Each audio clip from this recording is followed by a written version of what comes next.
This is my first time back on trail in about 12 weeks after having 4 different urological surgeries and procedures over that time to take care of 6 kidney stones, 2 of them gigantic, and subsequent injury and blood loss and anemia and having a indwelling catheter and stents for about 6 weeks. So it's been a long road.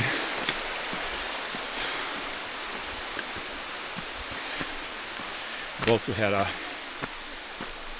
flare up with some other chronic health issues. So I'm just weak and run down. Really felt pretty drained. A few easy walks and attempts at slow jogs that I've done.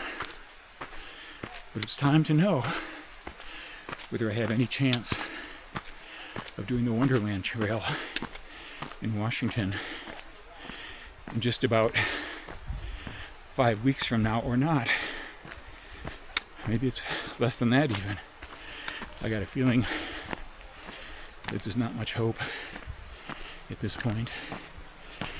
And my 3 pre-planned backpacking trips at high elevation for multiple days to train and assess have also had to be canceled. If I give up my Wonderland permits, I think a month in advance, so like next week, I at least get a 50% refund. I'm still just hanging on to the shadow of hope that maybe in some way, somehow, it might still be possible, since I'll likely never get the opportunity again. And it's been a dream of mine for quite a few years to do it. While usually I power hike and run most of this trail, I think it's maybe about 7 miles total, 6.5 to 7, and about 2,700 feet of vertical. But today I'm just going to take it really slow and easy, just to see how far I can make it, because I kind of doubt I'll make the summit today.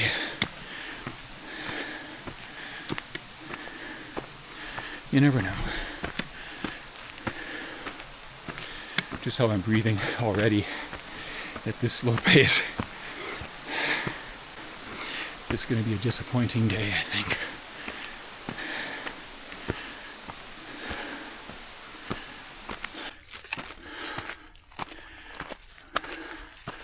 Well, I am struggling. I've come up about 1,500 feet, 65 minutes, and I'm coming up to the crest of the ridgeline that leads to the summit ridge. In fact, it's right here.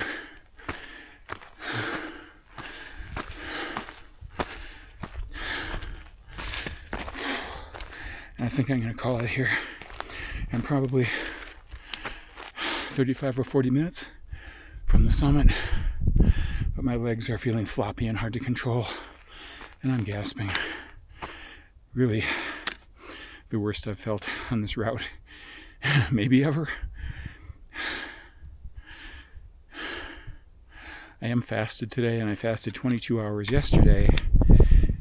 I'm trying to get myself used to fasting more and being more able to burn my fat stores on the hike, being more fat adapted, which I used to be. I was pretty much keto for a couple of years and a lot of intermittent fasting, but I've become carb dependent again. And I need to drop another 12 pounds at least. So I'm going to have some water here, maybe something to eat. I'm not sure if I should continue fasting for the way down. Maybe I will, just to test how I do. Well, I think I'm making the right choice to turn around here. I just squatted down to tighten my shoes for the way down, and when I stood up I got super lightheaded and felt like I was near fainting, even though I drank more than a half a liter at my rest stop here. Yeah, I better call it quits and just take it easy on the way down. But I am going to continue fasting just to see how I do and continue to work on getting myself more adapted to burning my body fat on the hike as opposed to needing carby snacks. Well, my failure on the trail, a trail that I've done probably 70 times, was quite disappointing, but not really unexpected given how I've been feeling lately and what I've gone through the last 3 months. And I think I kind of formulated a plan as to how to proceed on the way down. I'm going to try to do that hike again within a week from now and see if I make progress, hopefully making the summit and maybe able to break into a little bit of a run on the way down.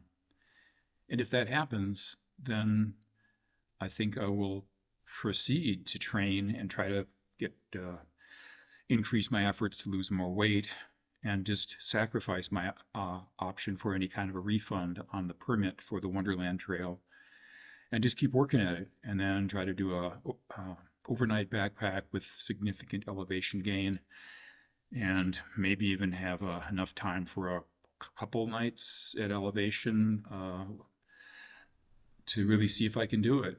And if I can't, then I will cancel my reservations for the permit of the Wonderland, even though I won't get a refund, but at least someone else can use them as a walk-up for those very coveted campsites along the way. And just hope for the best. I think the chances are not high that I'll be able to do it, but I'll just keep working at it, see what happens over the next month. And I'll also have to hand deliver my resupply bucket since it'll be too late to mail it by the time I know if I'm going or not, and have to drive a couple of 100 miles or so out of my way to do that. So I'll get to Rainier a day early probably and take care of that if it does work out. Anyway, that's how it sits for now. Thanks for watching. Hopefully it'll all work out somehow. Bye.